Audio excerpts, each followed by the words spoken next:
Hello teachers. So ayan, we are now in our next ENCOY. So for now, we are now moving to next ENCOY 4.4.2. Ito nga po pala ay gagamitin ng isang Master Teacher 1 applicant. So, balikan natin bakit ito ang ating pinag-uusapan. Kanina po, pinakita natin ang ENCOY 1.2.2. Ngayon naman po ay 4.4.2. Again, sa bago pa lang po, itong nasa ibaba na may 2 asterisk, ito po ay indicator na i-assess during interview. So, ibig sabihin, sa mga questions, doon na lang po ito titingnan. Pero sa ENCOY mismo na gagawin natin, bale, yan lang naman po ang kakailanganin na 5.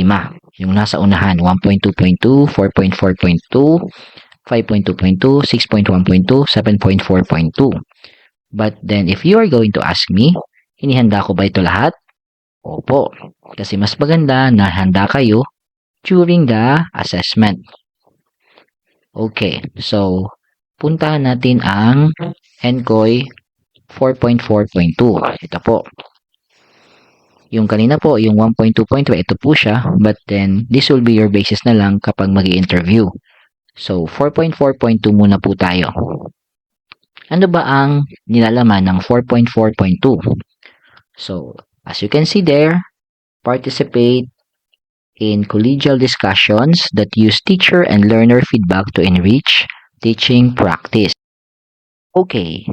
Alright. So, ano naman po ang ibig sabihin nitong ENCOY 4.4.2? Ibig sabihin, si teacher ay aktibong nakikilahok. Okay? Nakikilahok sa mga talakayan kasama ang ibang teachers, colleagues, or teachers from other school or district. And she or he is using those feedbacks from his or her colleagues nang sa gayon, ang kanyang mga estudyante ay mas mapabuti. Okay? So, sa madaling salita, as teachers, we are talking with our colleagues.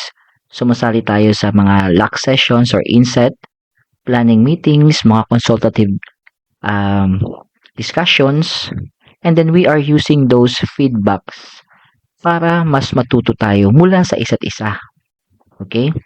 Hindi lang naman yung feedback from teachers, even sa ating mga estudyante, yung kanilang mga comments, reflections during our day-to-day activities sa classroom.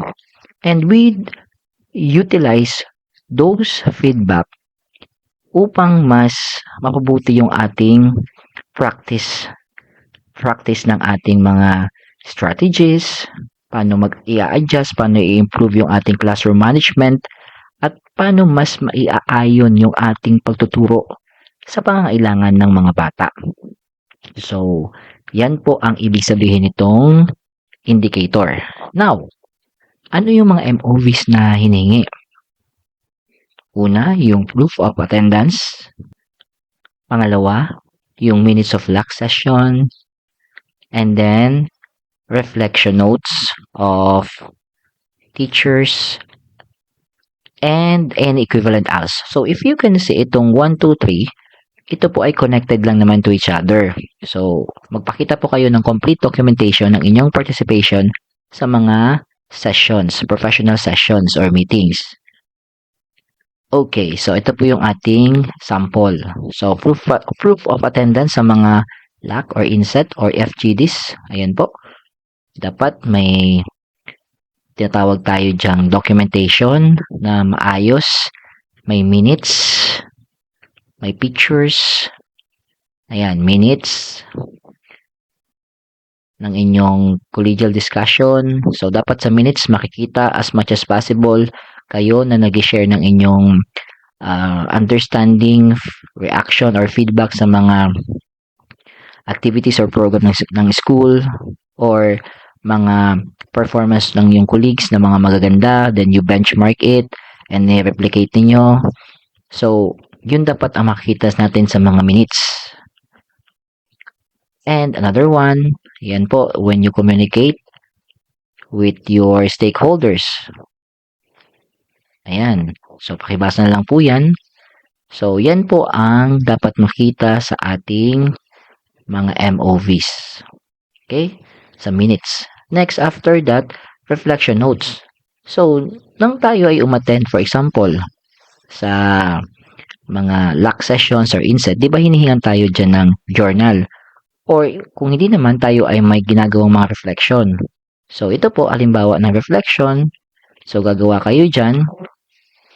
Then, i-align nyo siya doon sa tinatawag nating paano siya makakatulong sa inyong classroom management, sa inyong teaching strategies. So, it depends po kung ano yung inattenda ninyo.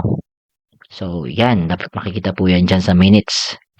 Then, to support that MOV, make sure, and I think alam naman po natin ngayon, sa lahat ng ating ginagawa na ngayon, kung hindi man tayo mahilig, ay dapat kahiligan natin yung pag-take ng pictures. So, dapat dyan, dagdag na MOV is yung image ni teacher leading the group discussion or reporting, then having discussion with your colleague, pwedeng image ng learner using the rubric or checklist develop.